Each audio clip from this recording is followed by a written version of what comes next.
Shalom, que le Seigneur vous bénisse. Merci de vous connecter encore ce soir.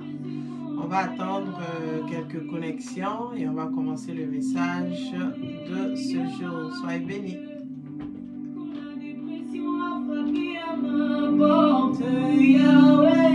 Impossible d'en parler, personne ne pouvait me comprendre. Ceux qui ont témoigné, quand j'ai dit aux hommes que je m'irais devenir meilleur, personne ne pouvait me croire. Ça semblait tellement impossible.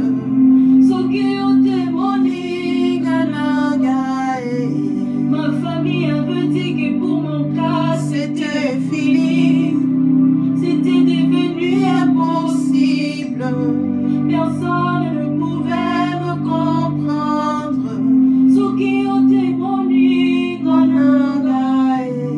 pour mon comportement méchant, personne ne pouvait croire que tu allais me transformer.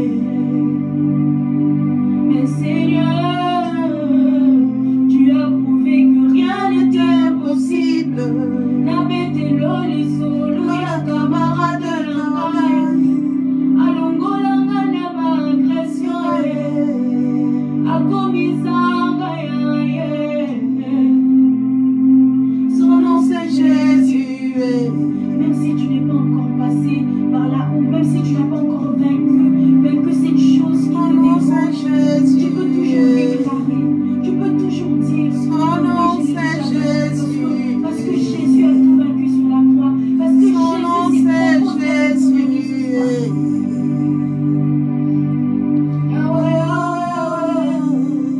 Mon meilleur ami, mon meilleur ami, mon meilleur ami, mon meilleur ami. Quand la dépression a frappé à ma porte, Yahweh, impossible d'en parler. Personne ne pouvait me comprendre.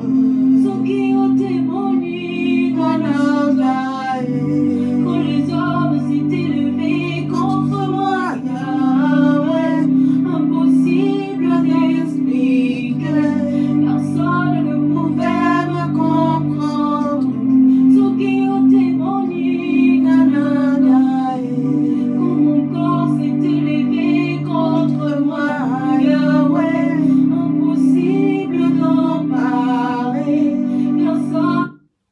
Shalom, shalom, soyez bénis au nom de Jésus. Merci de vous connecter encore. Je suis le pasteur Amandine Dapriaou du ministère Jésus l'eau de vie et nous sommes basés ici à Londres. Soyez bénis.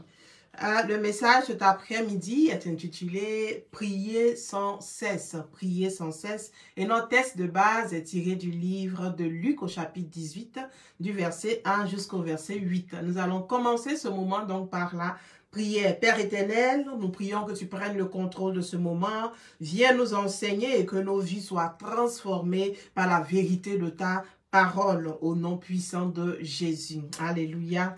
Amen, amen. Soyez bénis. Alors, comme nous avons pour habitude donc de nous rappeler ce dont nous avons parlé les fois précédentes, nous allons le faire encore ce jour. Donc, amen. Et donc, le titre du message de la dernière fois, c'était la tente d'assignation. Et donc, c'était la 13e partie. On avait pris notre temps vraiment pour parler de cette tente d'assignation pendant un bon moment, donc l'année dernière. Et nous avons terminé il y a de cela 2 dimanches, je pense. Et c'était la 13e partie donc de la tente d'assignation. Bien sûr, les messages sont sur la page Facebook du ministère JWL Ministries. On peut encore les visiter ou encore les revisiter. Et donc, nous avons parlé, donc, comme je le disais, de la tente d'assignation qui avait été construite donc, selon le modèle que Moïse avait reçu donc, sur la montagne. Exode 25, verset 9 et verset 40, la Bible nous dit ceci: vous ferez le tabernacle ou encore tente d'assignation. C'était le modèle, on va dire, le modèle temporaire pendant que les enfants d'Israël étaient encore dans le désert. Donc, on l'appelait le tabernacle ou encore la tente d'assignation ou la tente de la rencontre. La Bible nous dit que vous ferez le tabernacle et tous ces ustensiles d'après le modèle que je vais te montrer. Et le verset 40 nous dit: regarde et fais d'après le modèle qui t'est montré donc sur la montagne. Et c'est ce que Moïse a fait. Et donc dans notre étude, nous nous sommes focalisés sur 5 éléments. La tente d'assignation, bien sûr, c'est un sujet très vaste. Nous avons parlé de cela pendant des dimanches, je veux dire encore pendant beaucoup de dimanches l'année dernière, mais nous n'avons pas fini de parler de la tente d'assignation. Mais pour nous, nous nous sommes focalisés sur 5 éléments. Le tabernacle, la tente d'assignation. Nous nous sommes focalisés sur la structure en tant que telle du tabernacle. On a dit qu'il était divisé donc en 3 parties. On avait le parvis, on avait le lieu saint, le lieu très saint. Et après la structure, nous avons aussi parlé du lieu très saint que nous avons désigné comme étant le lieu sacré. Amen. Nous avons aussi parlé donc du sacrificateur ou du souverain sacrificateur si vous voulez, ou encore on a parlé encore du sacrifice. Alléluia. Le sacrifice que le souverain sacrificateur devait faire même avant d'arriver au lieu très saint, n'est-ce pas? Il y avait un protocole à suivre. Il y avait un protocole qui avait été donné à Moïse que le souverain sacrificateur devait suivre. Pourquoi? Parce que s'il suivait le protocole, arrivé dans le lieu très saint, alors la gloire de Dieu allait descendre. Et donc, les derniers dimanches, nous nous sommes focalisés sur le coffre de l'Alliance. Et nous avons dit que dans ce coffre, il y avait 3 éléments. Nous avons la manne, nous avons parlé aussi des tablettes que Moïse avait reçues, la manne que les enfants d'Israël avaient reçue du ciel quand ils avaient faim. Et nous avons aussi parlé donc des tablettes qui représentaient les instructions de Dieu pour nous, et puis la verge d'Aaron. Et donc, comme je le disais en entrée de jeu, pour plus de détails, les enseignements sont disponibles sur la page du ministère. Mais en gros, la tente d'assignation ou la tente de la rencontre ou encore le temple, c'est nous-mêmes en tant que chrétiens, en tant que personnes qui avons accepté le Seigneur Jésus, la tente d'assignation nous représente nous-mêmes. Donc en fait, nous avons étudié cette tente d'assignation afin de l'adapter à notre vie présente, afin de savoir qui nous sommes. Alléluia. Qu'est-ce que nous devions faire pour que la gloire de Dieu descende? La Bible nous dit dans 1 Corinthiens 3, le verset 16, « Ne savez-vous pas que vous êtes le temple de Dieu et que l'Esprit de Dieu habite en vous? » Alléluia. Et donc, la tente d'assignation avait un but. On se souvient, souvenons-nous, alléluia, le but de la tente d'assignation dans Exode 25, chapitre 8, « Ils me feront un sanctuaire, alléluia, un temple, une tente d'assignation, et j'habiterai au milieu d'eux. » Oh, hello, Pastor Daniel. Thank you very much for the support. God bless you. Amen. Soyez bénis. Et donc, l'Exode 25, verset 8, la Bible nous dit ceci: « Ils me feront un sanctuaire, un temple, une tente d'assignation, et j'habiterai au milieu d'eux. » Alors, le message n'a pas changé. L'intention du Seigneur n'a pas changé. Le Seigneur veut habiter avec son peuple. Le Seigneur veut habiter en son peuple. Alléluia. Et donc, nous avons étudié la tente d'assignation afin de voir le protocole qui avait été donné donc à Moïse, afin de l'adapter à notre vie présente, pour que quand nous aussi nous nous présentons devant Dieu, la gloire de Dieu puisse descendre dans notre vie. Et donc, c'était ça le but principal de notre étude sur la tente d'assignation. Alors, c'est clair que ce soit la tente d'assignation que Moïse avait fait construire dans le désert, ou que ce soit nous, notre corps, notre vie, Notre Père veut être avec nous. Alléluia. Et donc, nous nous sommes attardés la dernière fois sur la verge d'Aaron, qui était l'un des 3 éléments que Dieu avait demandé à Moïse de garder dans le coffre de l'Alliance. Donc, comme je l'avais dit déjà, il y avait 3 éléments, dont la verge d'Aaron. Alléluia. Et donc, la verge d'Aaron, nous avons parlé de cela la dernière fois de façon bien détaillée, représentait le miracle. Alléluia. Quand nous avons rencontré le Seigneur Jésus, qui est la manne, qui est le pain de vie, qui est la parole de Dieu, qui est le réma de Dieu, alléluia, nous venons maintenant sur les tablettes qui sont les instructions, ce que les enfants d'Israël devaient faire et ce qu'ils ne devaient pas faire. Et donc, les tablettes représentaient donc les instructions que nous devions suivre. Donc, nous avons reçu la parole de Dieu, nous devons suivre les instructions et ce qui en découle, ce qui en ressort, alléluia, c'est bien sûr le miracle. La verge d'Aaron n'était pas plantée dans une terre, dans une quelconque terre, ainsi que les autres verges d'ailleurs n'étaient pas plantées dans une terre, mais quand Moïse est revenu le lendemain, la Bible nous dit que non seulement la verge d'Aaron avait poussé des boutons, alléluia, non seulement il y avait des boutons, mais il y avait des feuilles. Non seulement il y avait des feuilles, mais il y avait des fruits. Et non seulement il y avait des fruits, les fruits étaient mûrs. Il y avait même des amandes mûres. Alors que nous savons que la verge d'Aaron n'était pas plantée dans aucun sol. Le Seigneur a donné la direction à Moïse. Il lui a dit, dépose les verges devant le coffre de l'Alliance. Et c'est ce qui s'est passé. Il a déposé dans le tabernacle, dans la tente d'assignation et bien sûr avec la grâce de Dieu, avec la présence de Dieu. Car quand la présence de Dieu arrive, c'est une présence qui vient nous donner la vie. C'est une présence qui vient nous donner encore sa grâce, sa faveur, qui vient encore produire le miracle. Alléluia. Donc là où il y avait la mort, ce sont des verges qui étaient mortes. Il n'y avait plus de vie. C'est simplement des bâtons, des bois qu'ils avaient coupés pour utiliser comme bâtons de berger. Alléluia. Mais quand la présence de Dieu descend, quand la gloire de Dieu descend, quand le Seigneur est présent dans une situation, c'est le miracle qui se produit.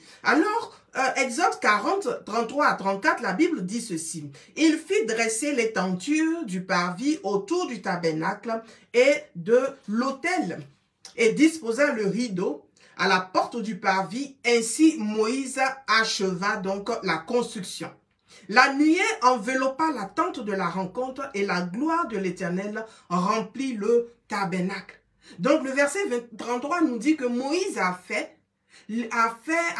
construire la tente d'assignation selon le modèle qu'il a reçu, selon les instructions qu'il a reçues de Dieu. Et ce qui en découle effectivement, c'est que la nuée enveloppe la tente d'assignation, c'est-à-dire que Dieu est d'accord avec ce qui se passe. La gloire de Dieu descend parce que Moïse avait fait selon ce qui lui avait été dit. Donc, le verset 34 nous dit, la nuée enveloppa la tente de la rencontre et la gloire de l'Éternel remplit le tabernacle. Alors, si nous sommes le tabernacle, si nous sommes la tente d'assignation, si nous sommes le lieu de rencontre de l'Esprit de Dieu, de la présence de Dieu, nous devons alors suivre le protocole afin que quand nous nous présentons devant Dieu, cette gloire-là puisse descendre afin de produire le miracle. Alléluia! Afin de produire le miracle. Et donc, nous allons continuer notre étude. Donc, ce qui était important pour nous, en fait, c'est que le Seigneur est en train de nous apprendre à prier. Alléluia. Je vous l'avais dit la dernière fois que la tente d'assignation, ce sujet-là, comment l'étudier et en parler pendant des semaines, c'est le Seigneur a simplement dit pas de la prière. Et donc, c'est de la prière que nous parlons, même en évoquant la tente d'assignation. Donc, Moïse agit selon les instructions qu'il avait reçues et la résultante, alléluia, c'est la gloire de Dieu qui est descendue donc le jour donc où il a dédié cette tente à Dieu. De même, nous aussi, nous devons suivre le protocole et alors nous verrons la gloire de Dieu. Et donc, suivre le protocole pour nous, nous le faisons dans la prière. Nous le faisons dans notre vie de tous les jours. Mais nous allons nous focaliser sur la prière. Et donc, l'étude de la tente d'assignation, c'était en fait pour jeter les bases de notre étude même sur la prière. C'est pour cela que nous avons pris du temps pour parler de nous-mêmes en tant qu'être humain, en tant que chrétien, en tant que serviteur de Dieu. Quelle était notre position? Qu'est-ce que nous devons avoir? quelle position nous devons avoir avant même de penser à la prière, avant même de penser à nous approcher de Dieu. Qu'est-ce qui devait être dans notre cœur? La parole de Dieu, le réma de Dieu, le pain de vie, Jésus-Christ nous-mêmes. Nous devions avoir accepté Jésus-Christ comme Seigneur et comme Sauveur dans nos vies, dans nos cœurs. Car nous avions dit que le coffre représentait notre cœur et que dans ce cœur-là devait se trouver non seulement la manne, le pain de vie, Jésus-Christ, la parole de Dieu, mais encore les tablettes, c'est-à-dire les instructions. Jacques pouvait dire que nous ne devons pas nous comporter comme quelqu'un qui, après avoir regardé dans un miroir son visage, quand il se détourne de son miroir, il oublie à quoi il ressemble. Donc nous, en tant qu'enfants de Dieu, nous, en tant que chrétiens, nous devons regarder la Bible pour essayer de nettoyer nos vies, pour essayer de conformer nos vies, alléluia, à la parole de Dieu. La Bible nous dit, ne vous conformez pas au siècle présent. Donc pour nous, en tant qu'enfants de Dieu, nous devons nous conformer à quelque chose, mais sûrement pas au siècle présent. Nous ne devons pas nous conformer à ce que le monde dit. Nous ne devons pas nous conformer à ce que la société nous apprend. Alléluia. Mais nous devons nous conformer à la parole de Dieu. Alors nous prenons la parole de Dieu, nous la lisons dans une seule intention de savoir qu'est-ce que Dieu veut de nous. Alors quand je sais désormais ce que Dieu veut de moi, je m'applique à faire ce que Dieu me demande. Donc Jacques nous dit, ne vous comportez pas comme des gens qui, après avoir regardé leur visage, se détournent et ils oublient à quoi ils ressemblent. Donc dans notre esprit, dans notre entendement, nous devons avoir constamment devant nous la loi de l'Éternel. Et donc la manne était dans le coffre pour que les enfants d'Israël se rappellent de la parole de Dieu. Les tablettes étaient dans le coffre de l'Alliance pour rappel, pour que les enfants d'Israël se rappellent de ce que Dieu veut d'eux. Et nous aussi, de la même façon, nous devons de façon régulière, de façon constante, nous approcher de cette parole de Dieu pour savoir quels sont nos devoirs, alléluia, avant même de parler de nos droits, de ce que Dieu veut faire pour nous, quels sont nos devoirs. Et c'est ainsi que nous allons créer le miracle. Alléluia. C'est ainsi que nous aurons le miracle. Et donc, nous continuons, comme je l'ai dit, pas sur le même thème de la tente d'assignation, mais le thème principal, donc, de la prière. Alors, le thème de ce jour, le titre de notre message, je l'ai dit déjà, c'est « Prier sans cesse ». Et nous avons dit que notre texte de base était tiré du livre de Luc, chapitre 1, Luc, chapitre 18, pardon, le verset 1 jusqu'au verset 8. Je lis la parole de Dieu. Alors, le titre de ce paragraphe, c'est « Prier avec insistance ». Pour montrer qu'il est nécessaire de prier constamment sans jamais se décourager, Jésus raconta à ses disciples la parole suivante. Il y avait dans une ville un juge qui ne révérait pas Dieu et n'avait d'égard pour personne. Le verset 3 nous dit « Il y avait aussi dans cette même ville une veuve qui venait constamment le trouver pour lui dire « Défends mon droit contre mon adversaire ». Le verset 4 nous dit « Pendant longtemps, il refusa, mais il finit par se dire « J'ai beau ne pas révérer Dieu et ne pas me préoccuper des hommes, cette veuve m'ennuie. Je vais donc lui donner gain de cause pour qu'elle ne vienne plus sans cesse me casser la tête. » Le verset 6 dit ceci, « Le Seigneur ajouta, notez bien comment ce mauvais juge réagit. Alors pouvez-vous supposer que Dieu ne défendra pas le droit de ceux qu'il a choisis et qui crient à lui jour et nuit et qu'il tardera à leur venir en aide? Moi, je vous dis qu'il défendra leurs droits promptement. Seulement, lorsque le Fils de l'homme viendra, trouvera-t-il encore la foi? Trouvera-t-il encore la foi sur la terre? Alléluia. Trouvera-t-il encore la foi sur la terre?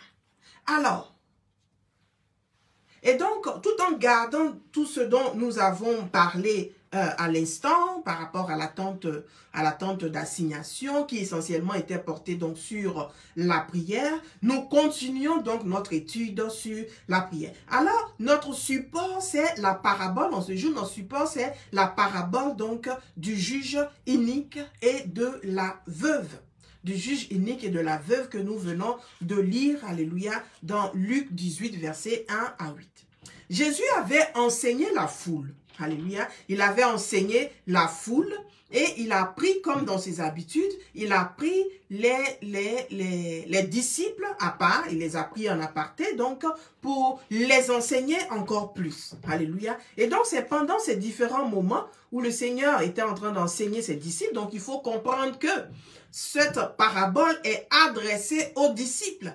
Alléluia, le Seigneur n'est pas en train de parler de cette parabole-là à la foule, aux gens qui ne sont pas, je vais dire, qui ne sont pas enseignés, qui ne sont pas mûrs, non. Et cette parabole est adressée principalement aux disciples, alléluia, en premier lieu, avant de nous être adressés. Et donc, il prend ses disciples à part et il les enseigne sur la prière.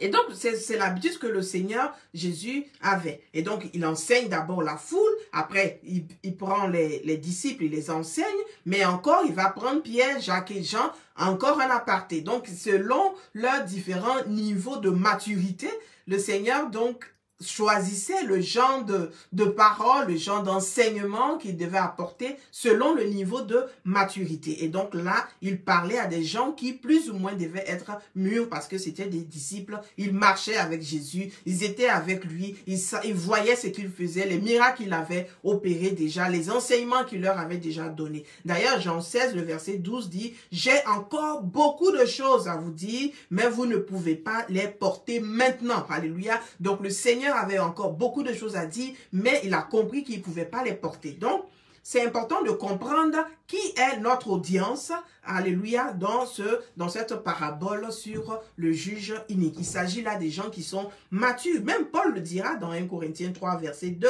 Il dit, je vous ai donné du lait, non de la nourriture solide. Vous ne pouviez pas, car vous ne pouviez pas la supporter.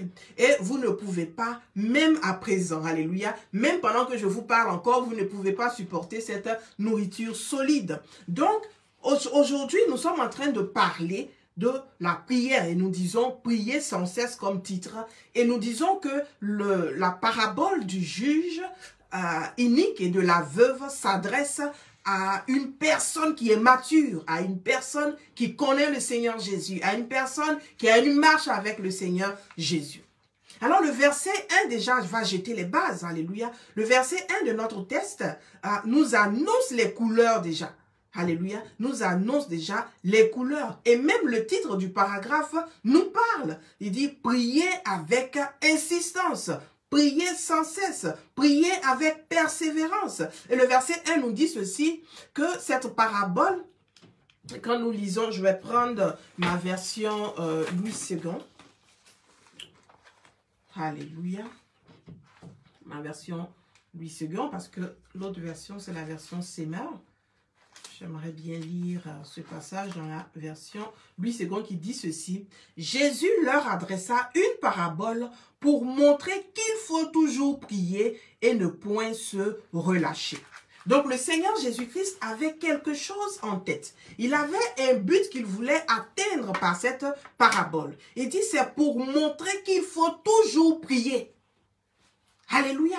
Je dis bien qu'on parle à des chrétiens matures. On parle à des gens qui sont mûrs. Le Seigneur Jésus dit, la Bible nous dit, Jésus leur adressa une parabole pour montrer qu'il faut toujours prier et ne point se relâcher. Donc cette parabole avait donc un but, c'est de montrer qu'il fallait toujours prier.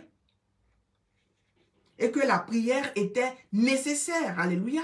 Dans la version Semeur dit pour montrer qu'il est nécessaire de prier constamment sans jamais se décourager. Alors Jésus raconta à ses disciples la parabole suivante pour montrer qu'il ne faut jamais se décourager. Alléluia. Il dit donc pour montrer qu'il est nécessaire de prier constamment sans jamais se décourager, Jésus raconta ces paraboles donc à ses disciples. Donc nous voyons déjà qu'il y a constamment. Il y a sans se relâcher. Et donc, nous allons mettre de côté le fait que ce soit nécessaire. On va en parler les fois prochaines quand nous allons revenir sur le sujet donc de la prière. Mais focalisons-nous sur le fait que le Seigneur nous dit qu'il faut constamment prier. constamment prier sans se relâcher. Et donc, constamment prier sous-entend qu'il faut toujours prier. Alléluia. Il faut prier de façon continuelle. Il faut prier sans cesse. Il faut persister dans la prière. Alléluia. Il faut persister dans la prière. Donc, on est en train de voir qu'il y a une certaine résistance déjà à la prière. Parce que ce n'est pas quelque chose que nous faisons naturellement en tant qu'être humain. Alléluia. On ne peut pas, la Bible nous dit d'ailleurs qu'on ne sait pas ce qu'il faut demander quand nous prions et que c'est le Saint-Esprit par des soupirs inexprimables donc qui prie. Donc, prier n'est pas une action naturelle, n'est pas chose naturelle. Même quand nous avons donné notre vie au Seigneur Jésus, il y a toujours cette résistance dans la prière. C'est le début de l'année, nous avons nos bonnes résolutions, je vais me lever à telle heure, je vais prier de telle heure à telle heure, nous avons toutes ces choses-là, mais nous n'arrivons pas à le faire. Donc il y a une certaine résistance dans la prière, parce que c'est là où nous rencontrons Dieu. Alléluia. Nous avons dit que nous avons fait l'étude de la tente d'assignation, parce qu'il fallait savoir d'abord qui nous sommes, afin de venir devant Dieu dans la prière, afin que sa gloire descende, afin que sa présence descende. Alléluia. Et donc nous voulons rencontrer Dieu dans la prière. C'est ça notre but. Nous voulons quitter le parvis, entrer dans le lieu saint, arriver au lieu très saint et nous voulons que la gloire de Dieu descende.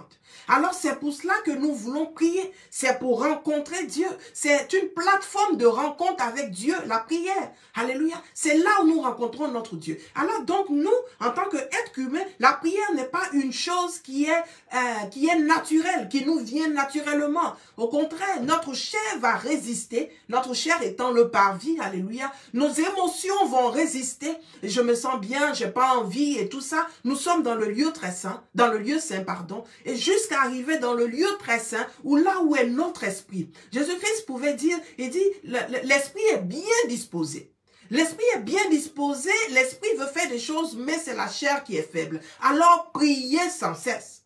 Donc, comme nous sommes en train de prier, nous sommes en train de donner de la force à notre homme intérieur. Nous sommes en train de donner de la force à notre esprit afin de pouvoir rencontrer Dieu. D'ailleurs, la Bible nous dit dans Actes chapitre 12, le verset 5, Pierre donc était gardé dans la prison et l'église ne cessait d'adresser pour lui des prières. Alors, nous voyons là déjà que Pierre avait été pris, alléluia, mais c'est juste après la mort donc de Jacques, le frère de Jean. Il avait été tué et le roi, l'empereur, a vu que cela plaisait donc aux Juifs. Il a donc pris Pierre et voulait aussi tuer Pierre. Donc Pierre donc était gardé dans la prison et l'église ne cessait donc d'adresser pour lui des prières à Dieu. Et le verset 8 nous dit, et l'ange lui dit, mets ta ceinture et tes sandales. Et il fit ainsi. Et l'ange lui dit encore, enveloppe-toi de ton manteau et suis-moi. Là, on voit que Pierre était complètement découragé. Il a enlevé ses chaussures, il a enlevé son manteau. Il ne se disait pas qu'il allait sortir de là de sitôt. Mais la Bible nous dit que l'église ne cessait de prier. L'église ne cessait d'emmener des prières. Alléluia. Et donc, le verset 9 de Actes des Apôtres, chapitre 12, nous dit ceci. Pierre sortit et le suivit, ne sachant pas ce qui se faisait par l'ange. Fut réel et s'imaginant avoir une vision. Donc, il était tellement surpris, il pensait plutôt que c'était une vision quand l'ange est venu le visiter dans la prison. Mais c'est le fait de la prière. Là, Jacques était mort, tout le monde était dans l'engouement, il fallait prier sans cesse pour ne pas que la même chose qui arrivait à Jacques puisse arriver à Pierre. Le Seigneur Jésus a donné cette parabole à une église mature, à des gens qui sont matures pour montrer qu'il est nécessaire de prier constamment. Même quand on pense que ça ne vaut pas la peine de prier constamment sans jamais donc se décourager. Alléluia. Et c'est pour cela que le Seigneur Jésus a donné cette parabole. Donc, sans se relâcher, donc c'est-à-dire sans se décourager ou encore sans abandonner. sans abandonner. Et donc, c'est pour cela que le Seigneur a donné la parabole, pour qu'on puisse comprendre qu'il ne faut pas se décourager, pour qu'on puisse comprendre qu'il ne faut pas se relâcher dans la prière. Et donc, il faut avoir cela en tête. Pourquoi la parabole a été donnée? Et donc, le verset 18 de Éphésiens 6, la Bible nous dit ceci: « En toutes circonstances, faites toutes sortes de prières et de requêtes sous la conduite de l'Esprit. Faites-le avec vigilance et constance et intercédez pour tous ceux qui appartiennent à Dieu. » Une autre version dira, intercéder pour tous les saints. Et c'est ce que l'Église faisait quand Pierre était en prison. L'Église s'est levée pour intercéder pour Pierre, parce que Pierre est un saint et Pierre était en prison. Donc là, c'est l'appel à la prière. Paul est en train d'appeler l'Église d'Éphèse à la prière. Il dit intercéder, prier en toutes circonstances. Alléluia. En toutes circonstances, faites toutes sortes de prières. Et ces prières doivent être guidées par le Saint-Esprit. Et donc, il va falloir être préparé à attendre. Quand la Bible nous dit qu'il faut intercéder de façon constante, il faut persister, il faut persévérer, tous ces mots-là pour nous faire comprendre que la réponse peut venir immédiatement, comme la réponse peut venir après. Donc, je suis en train de parler à un peuple qui est mature, qui est mûr, que le Seigneur est en train d'éprouver, de sorte que la réponse prend un peu de temps, un peu plus de temps. Et donc, il va falloir être préparé à attendre avant de recevoir gain de cause. Mais en attendant le résultat donc positif, en attendant ce que Dieu nous a promis, alléluia, nous ne devons pas arrêter la prière. On continue de porter le même sujet de prière. Et donc, l'Église n'a pas cessé de prier pour Pierre.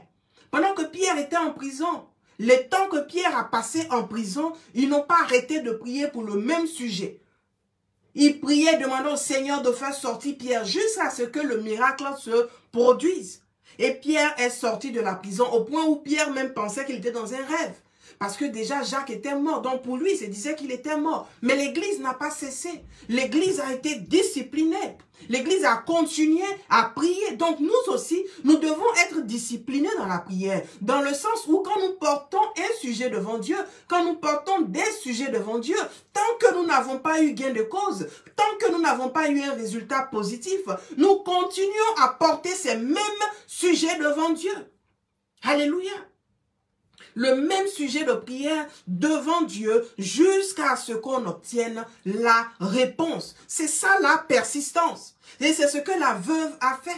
Le même sujet. Fais-moi gain de cause. Rends-moi justice. Rends-moi justice. Tous les jours qu'elle partait voir le juge unique, elle n'a pas changé ce qu'elle demandait. Non, elle voulait forcément avoir justice. Et c'est ce qu'elle apportait comme sujet. C'est ce qu'elle apportait comme requête. Fais-moi justice. Fais-moi justice. Jour après jour, fais-moi justice. Alléluia. De la même façon, nous aussi, nous devons être assez disciplinés, même au point même de crier nos sujets de prière et de savoir lesquels Dieu a répondu et rendre gloire à Dieu pour les sujets. Mais si nous ne sommes pas disciplinés dans nos requêtes, dans nos sujets de prière, nous ne saurons même pas ce que Dieu a fait, ce que Dieu n'a pas fait. Et donc, nous devons être assez disciplinés pour chaque fois remettre le même sujet sur la table. Nous devons avoir assez de foi pour comprendre que oui, Dieu va répondre à ce sujet-là. Alléluia. La Bible nous dit dans Matthieu 6, le verset 7, « En priant, ne multipliez pas de vaines paroles, comme les païens qui s'imaginent qu'à force de paroles, ils seront exaucés. » Alléluia. En priant, ne multipliez pas de vaines paroles comme les païens qui s'imaginent qu'à force de paroles, ils seront exaucés. Matthieu 6, le verset 7. Donc le tout n'est pas quand je suis en train de dire il faut porter le même sujet devant Dieu. Je ne suis pas en train de dire il faut se répéter, répéter, répéter. Non, ce n'est pas des formules que nous portons devant Dieu.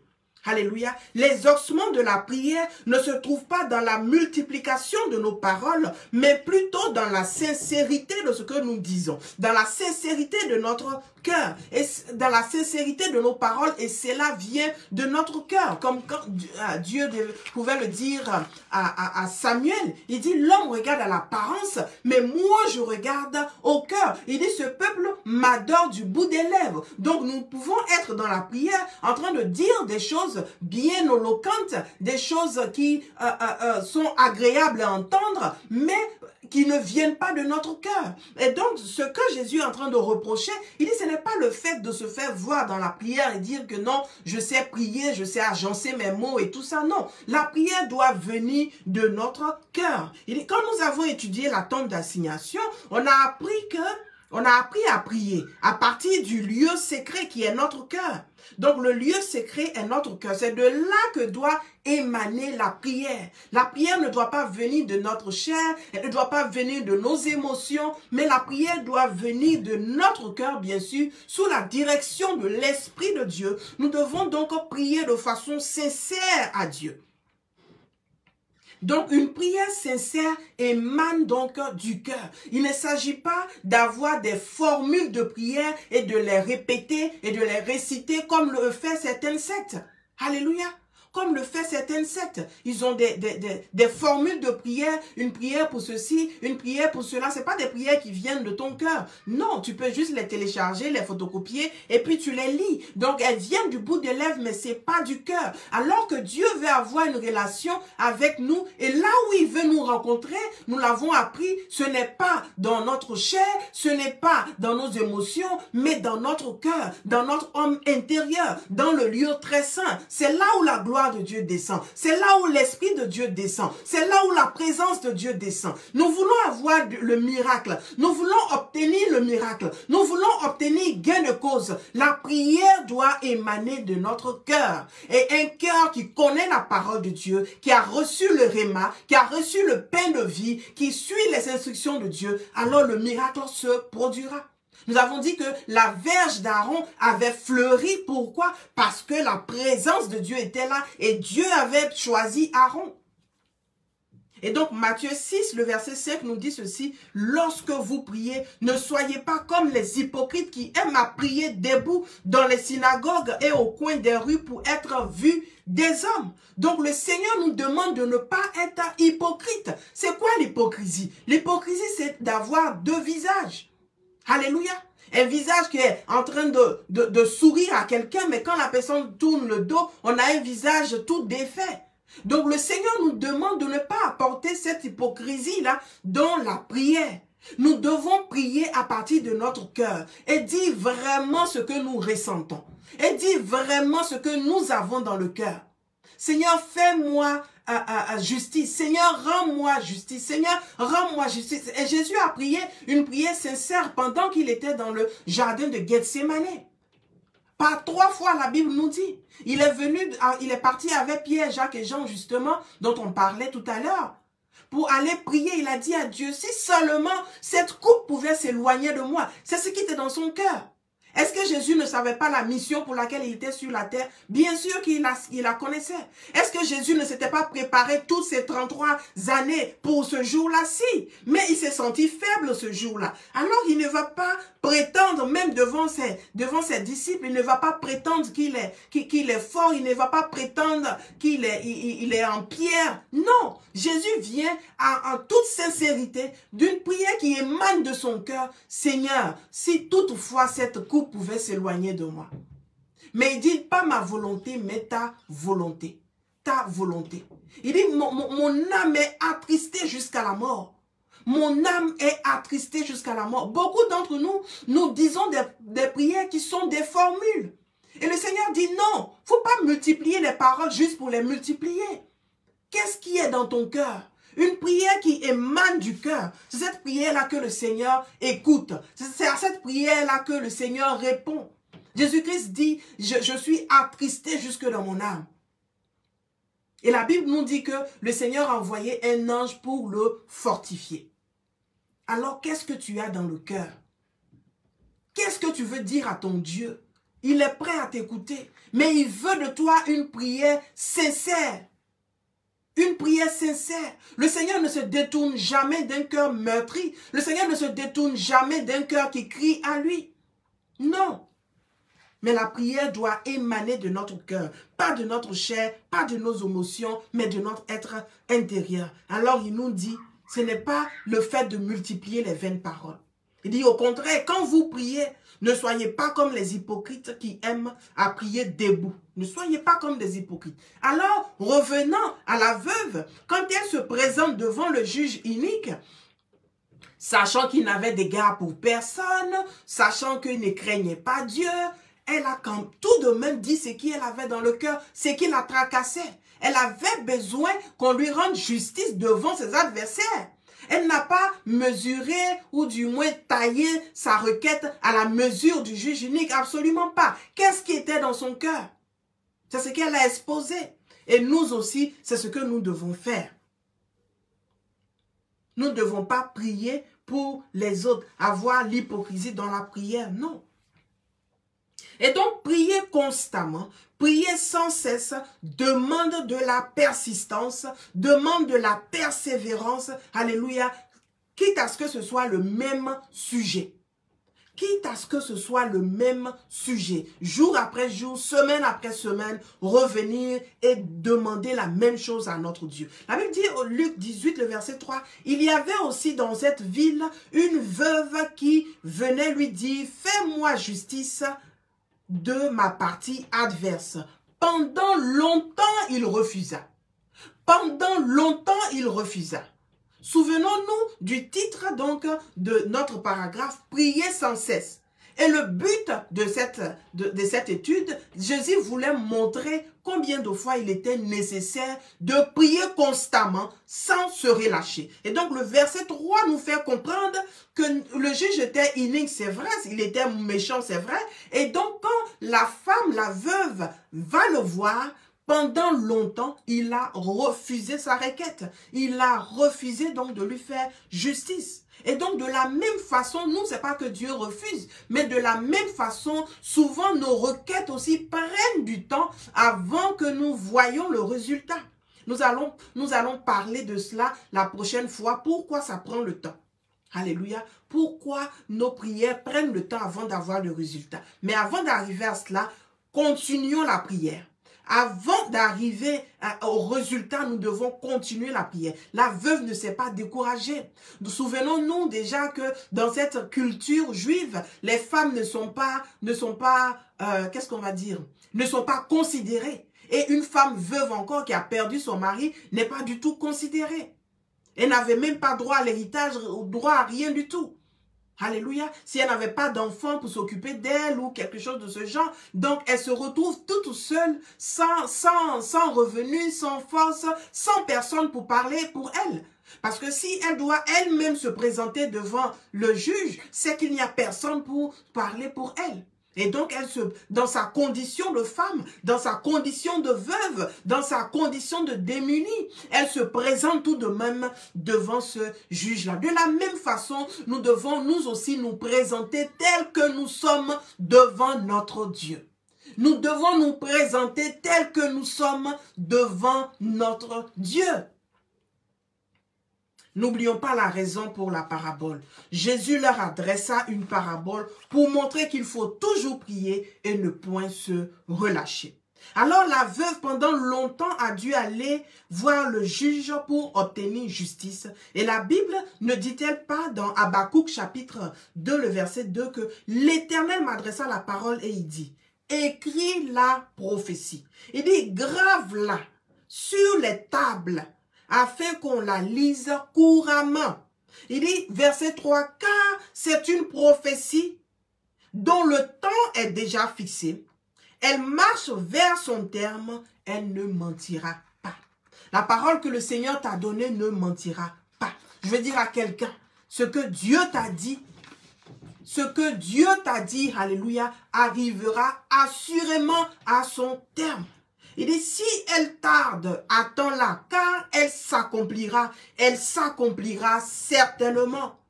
elle s'accomplira certainement. Je vais dire à quelqu'un que la promesse de Dieu dans ta vie s'accomplira. Elle s'accomplira certainement. Ne te décourage pas. Continue à faire des requêtes. Continue à faire monter devant lui ce parfum de bonne odeur. Continue à venir devant lui et à prier. Alléluia. Quand la femme qui avait, la prostituée qui était venue devant le Seigneur Jésus et qui a brisé le parfum, alléluia, qui a brisé le parfum devant Jésus. C'était un parfum de bonne odeur. Elle a embaumé le Seigneur Jésus de ce parfum-là. Elle n'a rien dit. Caché les babas. La Bible dit qu'elle n'a rien dit. Mais ce parfum-là, nous savons que le parfum, c'est la prière des justes. C'est la prière des saints. C'est la prière des chrétiens qui montent vers Dieu comme un parfum de bonne odeur. Donc, quand la prostituée, dans son état de prostituée, s'est présentée devant Dieu. D'ailleurs, il y a un des disciples qui a dit, si seulement le Seigneur Jésus savait qui il était, il n'allait même pas accepter tout ce qu'elle est en train de faire. Elle n'a rien dit. La Bible dit qu'elle a lavé les pieds du Seigneur Jésus avec ses larmes. Elle les a essuyés avec ses cheveux. Et elle a brisé donc ce parfum d'alabâtre. Alléluia. Et ce parfum-là, c'était la prière. Et dans son cœur ressortait une prière, émanait une prière que le Seigneur Jésus pouvait sentir. Une prière que le Seigneur pouvait ressentir. Une prière qui ressortait de son cœur, même quand elle n'avait pas dit un seul mot. Souvent, nous traversons des situations tellement difficiles, des situations tellement contraignantes. Nous n'arrivons même pas à ouvrir notre bouche pour prier. Mais le Seigneur dit de persévérer dans la prière, d'insister dans la prière. Elle lave ses pieds, elle pleure devant le Seigneur, elle lave ses pieds avec ses larmes, elle essuie les pieds du Seigneur, alléluia, avec ses cheveux, et elle brise ce vase de parfum, elle le verse sur le Seigneur Jésus-Christ. C'est là la prière, cette prière de bonne odeur, parce que nous savons que c'est une prière, parce que le Seigneur Jésus lui a déclaré des paroles, il lui a dit qu'elle était libérée. Il lui a dit que sa foi l'a sauvée. Il dit, va et ne pêche plus. Mais elle n'avait rien dit. Elle n'avait pas dit que le péché m'empêchait de vivre et que j'étais dans un engrenage. Je vais arrêter de pécher. Je vais arrêter la prostitution, mais je n'arrive pas. Je vais arrêter la vie que je mène, mais je n'arrive pas. Je veux être restaurée dans ma position d'avant, de femme respectable. Parce que quand je m'approche des gens, les gens fuient. Elle a fait toutes ces choses dans le cœur, mais elle n'a même pas dit un seul mot. Mais en brisant le vase de parfum, le Seigneur a ressenti la prière. De même, nous aussi, notre prière est un parfum de bonne odeur devant Dieu. Alléluia. Ta prière est un parfum de bonne odeur devant Dieu, qui monte vers le ciel. Et la réponse qui vient à toi, c'est la gloire de Dieu. La réponse qui vient à toi, c'est la restauration. Alors elle a été restaurée. Et la Bible nous dit que, à cause de son geste, chaque fois qu'on parlera donc de l'évangile, on va la mentionner. On va la mentionner, cette prostituée. Mais que le Seigneur Jésus avait délivrée par la prière. Elle s'est présentée telle qu'elle était. Comme la veuve s'est présentée telle qu'elle était. Présente-toi telle que tu es. Alléluia. Sans hypocrisie. Et que la prière sorte de ton cœur. Que la prière émane de ton cœur. Ce n'est pas en multipliant les paroles, non. C'est une prière qui doit venir du cœur. Car c'est là que descend la gloire de Dieu. Seigneur, je me sens mal. David pouvait dire, il dit, je suis affligé. Je suis affligé, mais je crois en toi. Je suis affligé, mais je crois en toi. Ma chair est abattue, mais je crois en toi. Paul pouvait dire, il dit, notre chair est attaquée. La mort attaque notre chair, mais notre homme intérieur, là où descend la gloire de Dieu, là où descend la présence de Dieu, il est fort. Alléluia. Romains 12, le verset 12, la Bible nous dit ceci. Réjouissez-vous en espérance. Soyez patients dans l'affliction. Persévérez dans la prière. Je veux dire à quelqu'un, sois patient dans l'affliction. Persévère dans la prière. Alléluia. Alléluia. Oui, je t'entends dire que ça fait longtemps que tu pries pour les mêmes choses. Oui. Comme la veuve, continue de prier, continue de venir devant Dieu avec cette même requête. Car nous savons qu'à la fin de la parabole, elle a eu gain de cause. Continue de venir devant Dieu avec la même prière, avec la même requête. C'est là la foi. Il dit, réjouissez-vous en espérance et soyez patients dans l'affliction. Alléluia. Bien-aimés frères, bien-aimés sœurs, soyons patients dans l'affliction. Persévérons dans la prière. Que ce soit pendant une semaine, que ce soit pendant une année entière, que ce soit pendant une décennie entière. Alléluia. Ou pendant 20 ans. Alléluia. Continuons de persévérer dans la prière. Lisons Genèse chapitre 14, le verset 14. Genèse chapitre 14, le verset 14. La Bible dit ceci: dès qu'Abraham eut appris que son frère avait été fait prisonnier, il arma 318 de ses plus braves serviteurs, nés dans sa maison, et il poursuit les rois jusqu'à Dan. Et donc là, il s'agit d'Abraham. Abraham apprend que son neveu Lot a été capturé. Il a été fait prisonnier. Qu'est-ce que Abraham fait? Il prend 318 de ses plus braves serviteurs pour aller libérer son neveu, pour aller libérer les autres rois. Alléluia. Il avait été capturé avec d'autres rois encore. Il pour aller mener cette guerre-là. Mais ce qui nous intéresse dans ce verset, il dit que les 318 de ses plus braves, donc il y avait d'autres serviteurs, alléluia, il y avait de nombreux serviteurs, mais il a choisi seulement les 318 qui étaient braves. Donc comprenons qu'il y avait encore d'autres serviteurs. Élément important, quand on lit ce verset, il dit que ces serviteurs sont nés dans la maison d'Abraham. Il dit 318 de ses serviteurs qui sont nés dans sa maison. Et il poursuivit donc les rois jusqu'à Dan. Abraham avait reçu la parole de l'Éternel. Dieu lui avait dit que je ferai de toi une grande nation. C'est d'ailleurs sur cette parole qu'Abraham était sorti de la maison de son père dans Genèse au chapitre 12. Donc, Dieu vient voir Abraham qui vit avec son père et dans une autre ville à Charan, et ils adorent d'autres dieux, le dieu de la fertilité en passant. Et donc, Abraham était un idolâtre. Il avait donc d'autres dieux que la maison de son père adorait, qu'avant lui, ils avaient tous adoré. Dieu vient voir Abraham et il lui dit, sors de la maison de ton père, va dans un endroit que je vais te montrer et je vais faire de toi une grande nation. Alléluia. Donc, sur la base de cette parole, Abraham va sortir de la maison de son père. Donc, il sort par la foi, sur la parole de Dieu. Mais voici ce qui se passe. Des années plus tard, 10 ans, 15 ans, 20 ans plus tard, alléluia. La Bible nous dit, Abraham n'a toujours pas d'enfant. Mais il avait suivi les instructions de Dieu. Il était sorti de là sur la parole de Dieu. Il n'a toujours pas d'enfant et ça ne s'arrête pas là. La Bible nous dit que 318 personnes, 318 serviteurs sont nés dans la maison d'Abraham. Si nous faisons un petit calcul et nous disons qu'une fois par semaine, un serviteur fait un enfant, il va falloir un peu plus de 6 ans pour avoir les 318 serviteurs. Voici un homme que Dieu a appelé, que Dieu a dit, je ferai de toi une grande nation. Et ça fait maintenant des décennies. Non seulement il n'a pas d'enfant, il n'y a pas d'héritier, donc il ne voit pas d'où est-ce que cette grande nation va venir, sûrement pas de lui. Mais en plus de cela, il doit assister à ce spectacle-là, où chaque fois on va l'appeler pour lui dire, Abraham, il y a un de tes serviteurs qui a fait un enfant. Abraham, il y a un de tes serviteurs qui a fait un enfant. Cependant 6 ans, sur la thèse que 318, chaque serviteur fait un enfant par semaine. Ça va faire 6 ans. Mais si on dit un serviteur fait un enfant par mois, alléluia, sur les 12 mois, ça va faire 26 ans. Alléluia. Donc que ce soit par semaine ou par mois, Abraham est toujours confronté à ce spectacle où on vient lui dire, un de tes serviteurs a encore fait un enfant.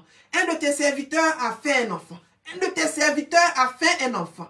Imaginons un peu ce que cela peut créer dans le cœur d'Abraham. À un moment donné, mais il va dire, mais qu'est-ce qui ne va pas?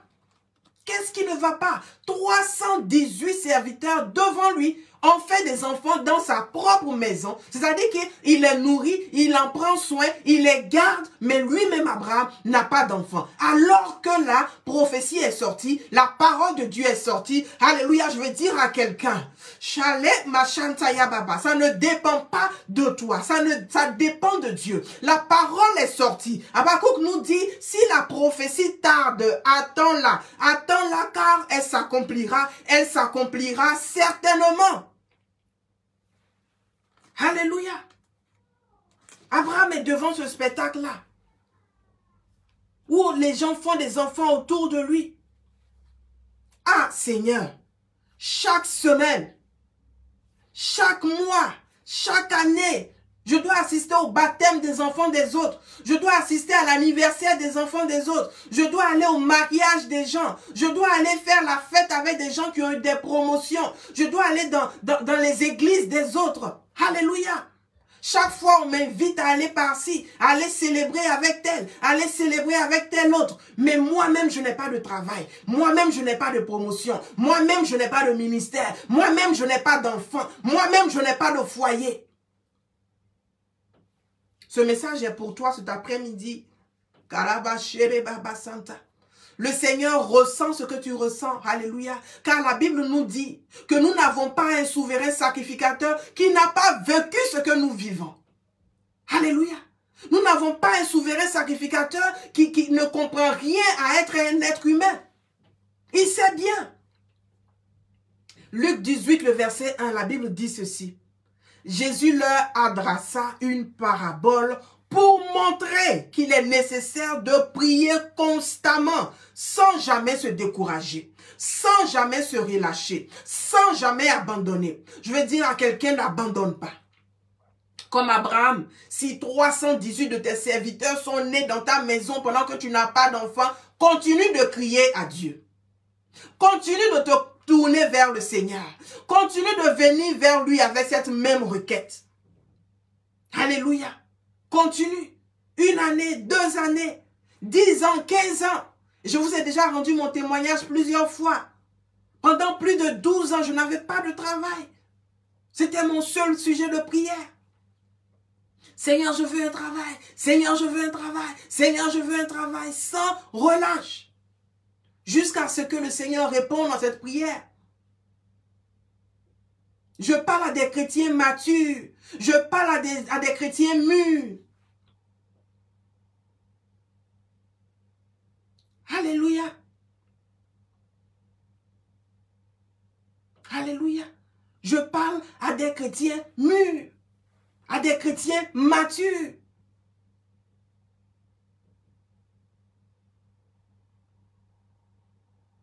Jésus leur adressa pour montrer qu'il est nécessaire. Et cette parabole était adressée à des disciples. À des disciples. Des gens qui avaient marché avec le Seigneur Jésus. Qui avaient une certaine maturité. Alléluia. Donc tu peux te dire, j'ai marché avec le Seigneur pendant longtemps. Ça fait longtemps que je suis chrétien. Ça fait longtemps que je suis chrétienne. Mais hélas, regarde ma vie. Je n'ai pas de ceci. Je n'ai pas d'enfant. Je n'ai pas de mariage. Je n'ai pas de ministère. Je n'ai pas la santé. Je n'ai pas ci. Je n'ai pas ça. Mais le Seigneur nous appelle cet après-midi à persister dans la prière. À continuer dans la prière. Abraham, sous ses yeux, a vu 318 de ses serviteurs au moins avoir des enfants. Et donc Abraham va faire la guerre, cette guerre-là avec les 318 serviteurs des plus braves, nés dans sa maison pour délivrer son neveu Lot. Lisons ce que le verset, la Bible nous dit dans Genèse 14, on va lire verset 21 jusqu'au verset 24.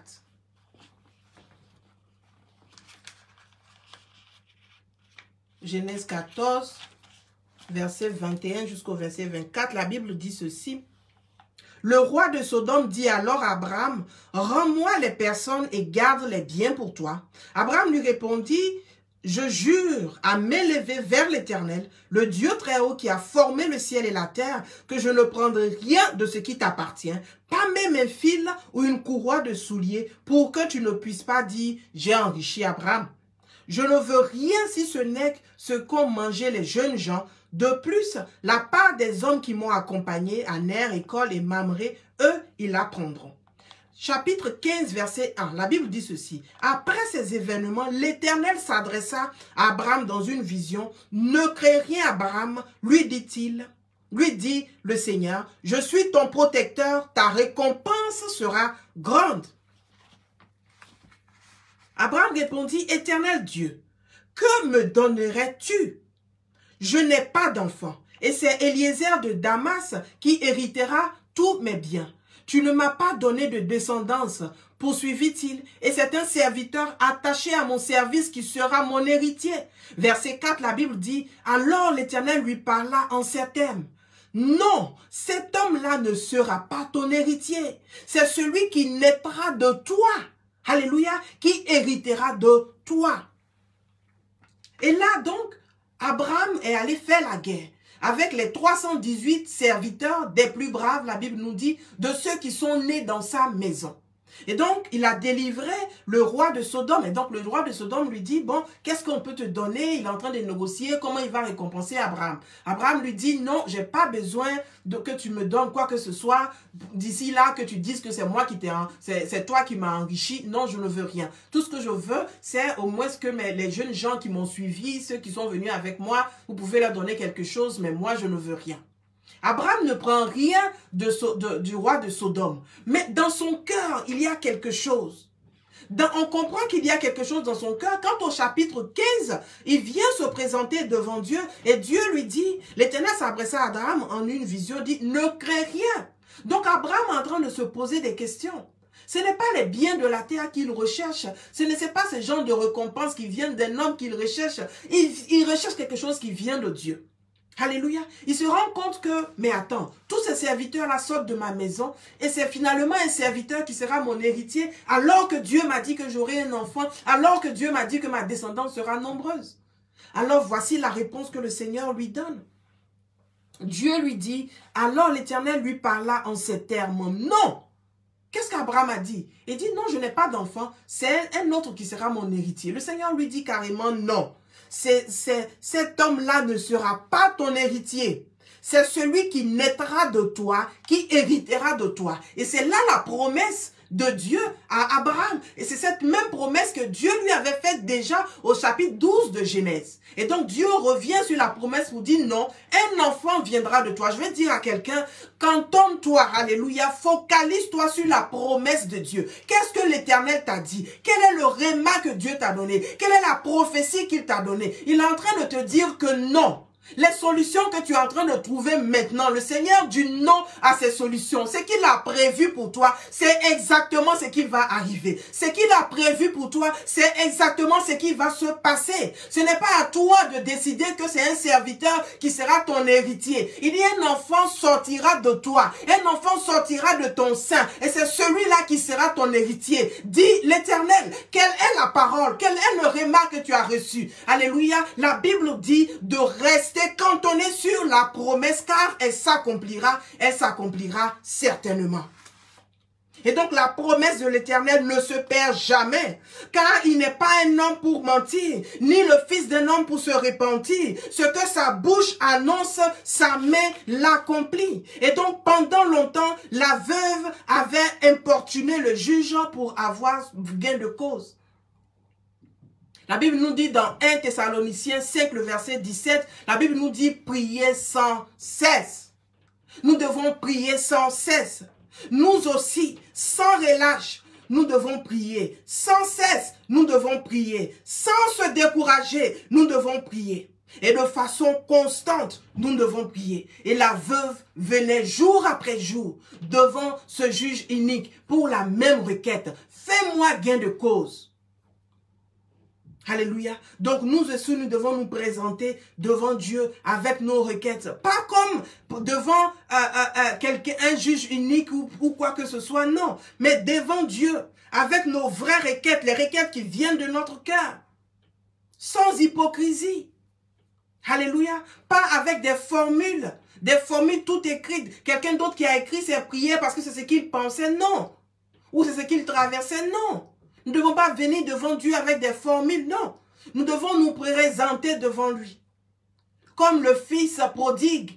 Qu'est-ce qu'il avait dit? La Bible dit qu'il est rentré en lui-même et il s'est dit. Là maintenant, c'est son homme intérieur, c'est son être intérieur qui est en train de parler. Il est entré en lui-même et il s'est dit, si je retournais dans la maison de mon père, voici ce que j'allais lui dire. Que Père, j'ai péché contre toi. J'ai péché contre toi, j'ai péché contre le ciel. Je ne suis plus digne d'être ton enfant. J'accepterai même d'être un serviteur. Et donc, quand dans la place de la prière, quand nous voulons prier, nous devons entrer en nous-mêmes. Et quand l'enfant prodigue est retourné chez son père, la Bible dit que son père l'attendait et il l'a accueilli à bras ouverts. Il a même fait une fête parce que son fils qui était mort est revenu. De la même façon, la prostituée s'est jetée aux pieds du Seigneur Jésus-Christ. Elle a lavé ses pieds. Alléluia. Dans sa condition, normalement, elle était impure. Elle ne devait même pas le toucher. Mais elle s'est présentée telle qu'elle était. Comme la veuve qui n'avait personne pour parler pour elle, qui s'est présentée quand même devant le juge. Priez constamment, sans relâche, sans se décourager. Priez toujours. Implique que celui qui prie ne regarde pas à ce qui se passe autour de lui. Alléluia.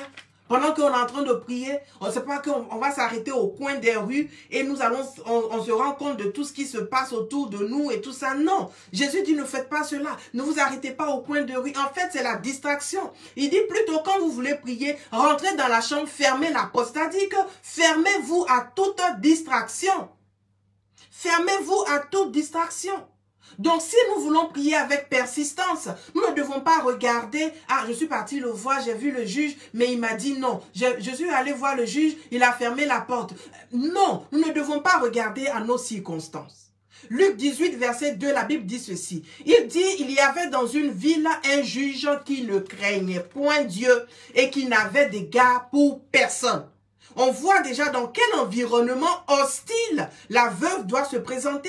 Devant un juge qui ne craint pas Dieu, devant un juge qui n'a aucun sens d'équité, devant un juge qui ne lit pas le droit et qui n'applique pas le droit, devant un juge qui n'a d'égard pour personne, devant un juge qui était méchant. Donc nous pouvons dire que les circonstances autour de cette requête, ça montrait déjà qu'elle avait perdu. Alléluia. L'environnement déjà montrait qu'elle n'aurait jamais gain de cause. Mais nous savons la fin de la parabole. Le juge lui a rendu justice. Donc le but de la parabole, c'est de nous enseigner sur la prière. Alors la Bible nous présente un juge unique qui ne craint point Dieu et qui n'a d'égard pour personne. Un juge qui manque d'équité. Un juge qui fait tout ce qui est contraire à la justice. Alléluia. C'est-à-dire que même quand tu as raison et que tu lui présentes ton dossier, lui n'a que faire de tout cela. Il n'a que faire. Le juge ne dit pas le droit. Le juge unique ne disait pas le droit. Mais la veuve continuait tout de même à aller le voir. Et donc l'environnement n'était pas du tout propice pour avoir gain de cause. Mais la veuve a continué à demander justice. Le juge manquait d'équité. Il n'avait d'égard pour personne. Alléluia.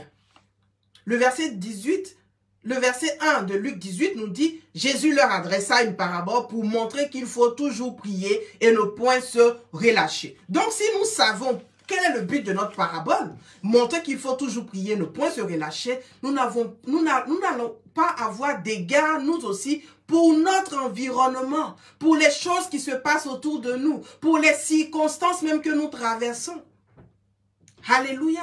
Revenons au cas d'Abraham. On a dit que 318 serviteurs sont nés dans sa maison. Mais lui, rien, pas d'enfant. On a dit aussi que si on voyait le temps comme par exemple un enfant par mois, ça allait faire 26 ans. Donc pendant 26 ans, Abraham n'a pas d'enfant. Il est en train de vieillir. Ses forces sont en train de le lâcher. Alléluia. Et donc nous savons que entre le temps de la promesse et son accomplissement, 25 ans se sont écoulés dans la vie d'Abraham. Donc Abraham était en train de vieillir, Abraham était en train de prendre de l'âge, ainsi que sa femme aussi. Alléluia. Ainsi que sa femme. Donc, Abraham, lui, il devait faire face au temps qu'il passait face à son corps. Son corps qui ne pouvait plus fonctionner. Sa femme aussi qui était vieille. Comme la veuve devait faire face à ce juge unique qui ne disait pas le droit, qui manquait d'équité. Donc, si elle voulait regarder à la position du juge unique, elle ne serait jamais venue présenter sa situation. Donc, nous aussi, de la même façon, nous ne devons pas regarder à nos circonstances. Hébreux 11, verset 12 nous dit, c'est pourquoi d'un seul homme déjà usé de corps naquit une postérité nombreuse, comme les étoiles du ciel, comme le sable qui est sur le bord de la mer et qu'on ne peut compter. Et donc le corps d'Abraham était déjà usé, ainsi que le corps de sa femme Sarah.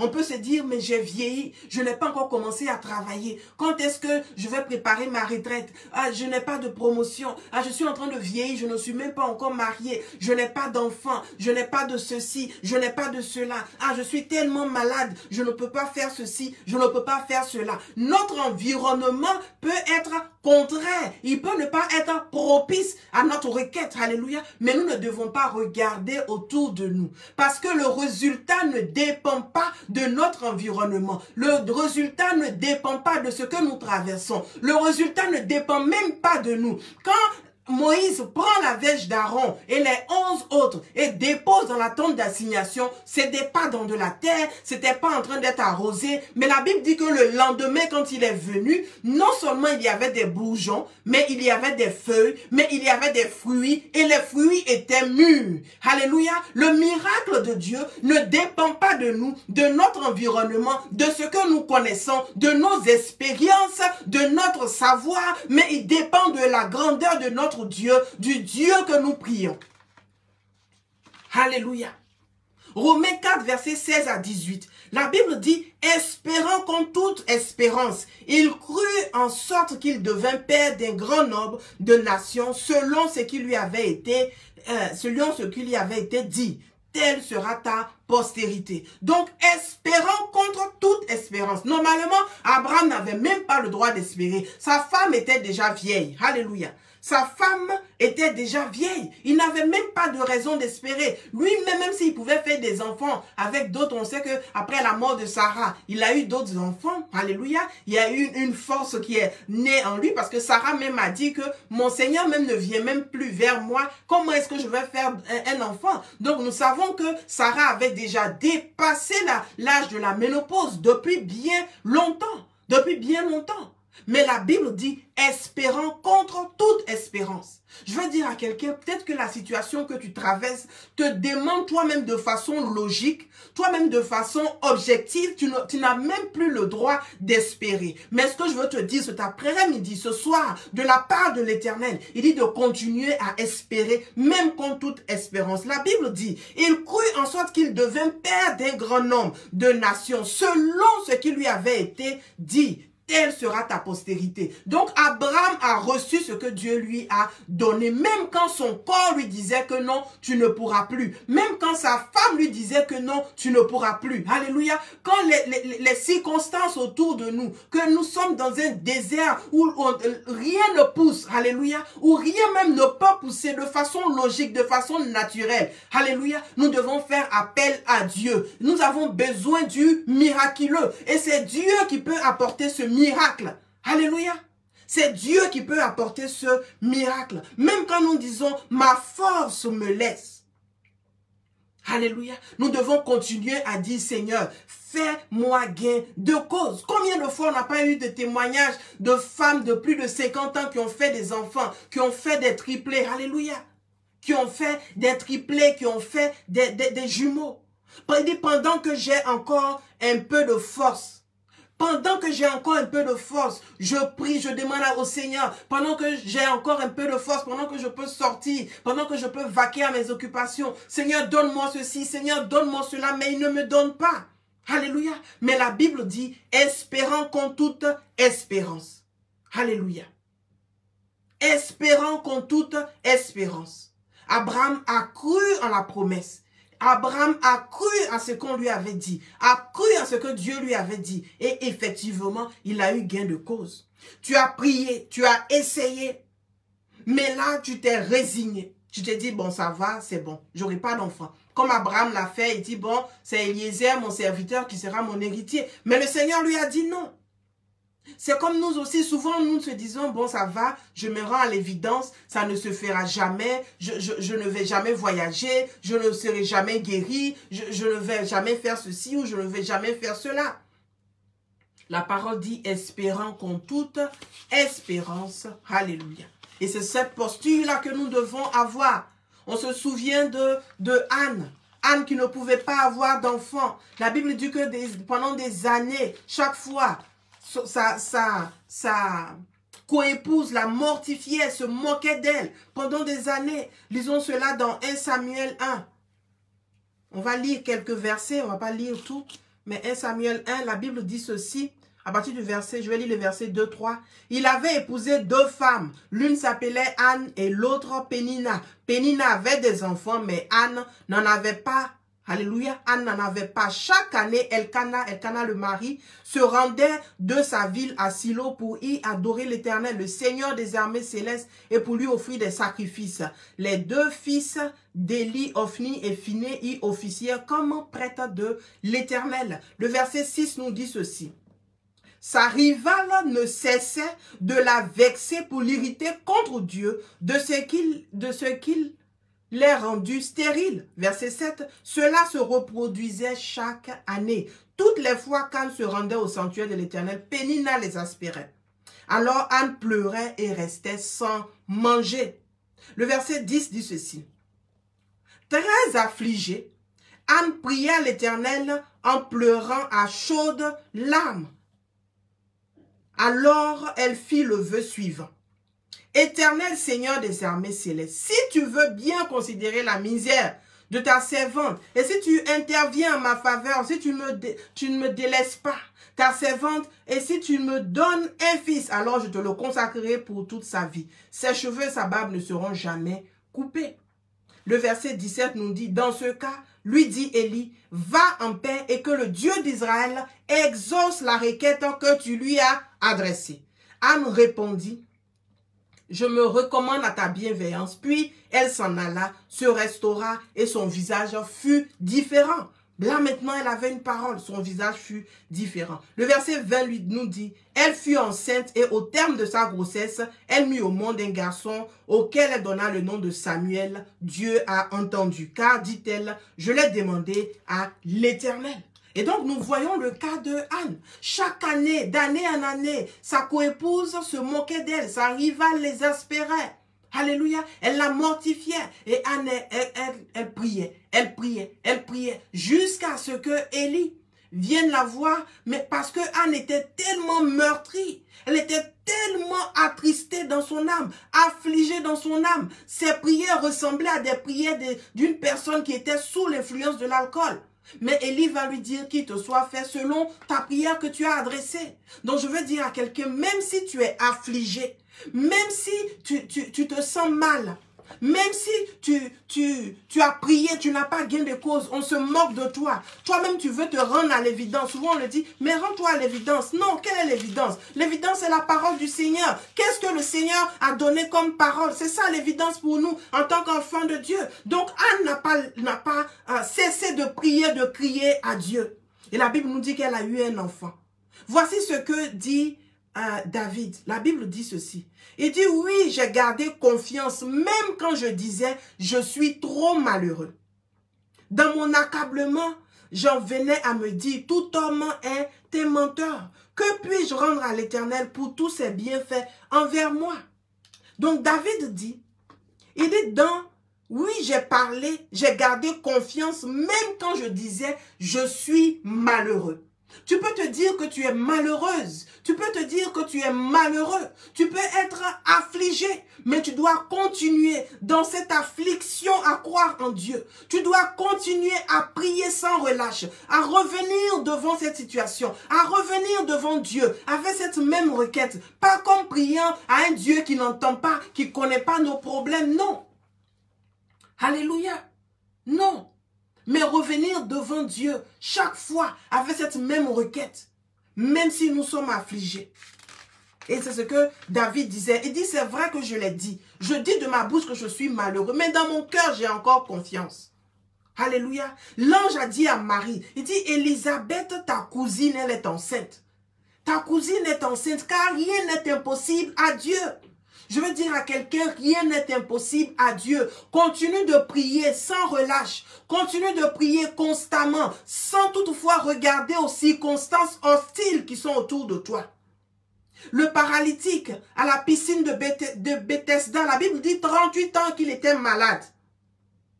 Jésus arrive et lui dit, et le malade lui répondit, il dit, Seigneur, je n'ai personne pour me jeter dans l'eau quand elle est agitée. Et pendant que j'y vais, un autre descend donc avant moi. Lève-toi, lui dit Jésus, prends ton lit et marche. Je veux dire à quelqu'un, peut-être que ça fait longtemps que tu pries la même prière. Par la grâce de Dieu, je veux prier que le Seigneur te fasse gain de cause. Alléluia. Comme Élie a dit à Anne. Alléluia. Comme Élie a dit à Anne. Élie dit, dans ce cas, lui dit Élie, va en paix et que le Dieu d'Israël exauce la requête que tu lui as adressée. Je veux prier pour quelqu'un, que le Dieu d'Israël exauce la requête que tu lui as adressée. Cette même requête que tu lui as adressée d'année en année, de jour en jour, de semaine en semaine. Je prie que l'Éternel exauce cette requête au nom puissant de Jésus de Nazareth. Alléluia. Voici ce que la Bible nous dit dans Ecclésiaste au chapitre 11. Et c'est là que nous allons terminer ce soir.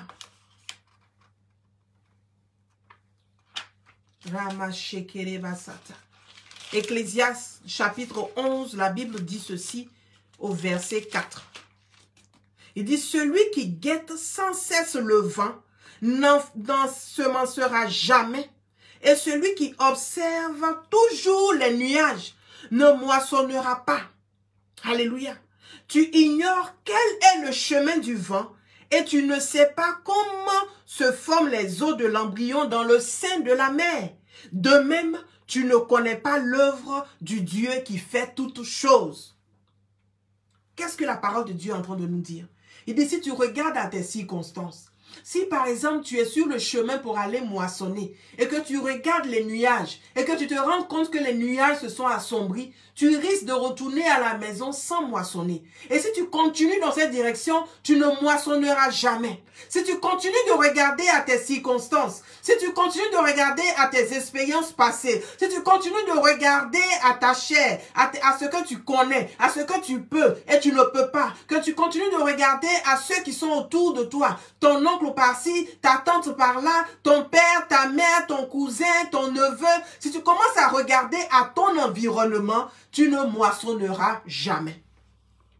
Il dit, celui qui guette sans cesse le vent n'ensemencera jamais.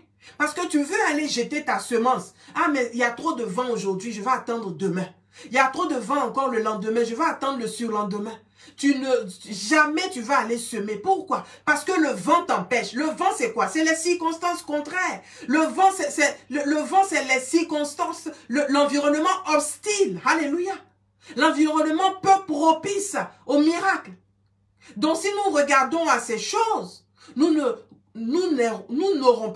n'aurons jamais gain de cause. Alors, la Bible nous dit, nous donne un conseil. Alléluia. L'Ecclésiaste nous donne un conseil à son chapitre 11, verset 4. Celui qui guette sans cesse le vent n'ensemencera jamais. Et celui qui observe toujours les nuages ne moissonnera pas. Il nous explique maintenant pourquoi il dit cela. Il dit cela parce que tu ignores quel est le chemin du vent et tu ne sais pas comment se forment les os de l'embryon dans le sein de sa mère. Il dit de la même façon, tu ne connais pas l'œuvre de Dieu qui fait toutes choses. Tu ne sais pas par où le miracle va venir. Tu ne sais même pas comment le miracle va se faire. Tu ne sais pas qui Dieu va utiliser pour apporter le miracle dans ta vie. Dans ce cas-là, toi, qu'est-ce que tu fais? C'est de mettre ta confiance en Dieu et de continuer à prier sans cesse, de continuer à prier sans te relâcher, de continuer à prier sans te décourager, car le juge, même étant unique, même manquant d'équité, même quand le juge n'avait d'égard pour personne, même quand il ne disait pas le droit, la Bible nous dit qu'il dit cette femme, elle m'agace. Je vais lui donner la justice qu'elle demande pour qu'elle me laisse en paix. Donc la veuve devant le juge unique, alléluia, a obtenu gain de cause. À bien plus forte raison, alléluia, notre Dieu qui nous aime, ne répondra-t-il pas à nos prières? Alléluia. La Bible dit dans Luc 1, le verset 45, « Heureuse celle qui a cru, parce que les choses qui lui ont été dites de la part du Seigneur auront leur accomplissement. » Alléluia. Heureuse celle qui a cru, parce que les choses qui lui ont été dites de la part du Seigneur auront leur accomplissement. Ce que le Seigneur t'a dit s'accomplira, et cela s'accomplira assurément, car il n'est pas un homme pour mentir. Que le Seigneur vous bénisse. Au nom de Jésus. À la prochaine.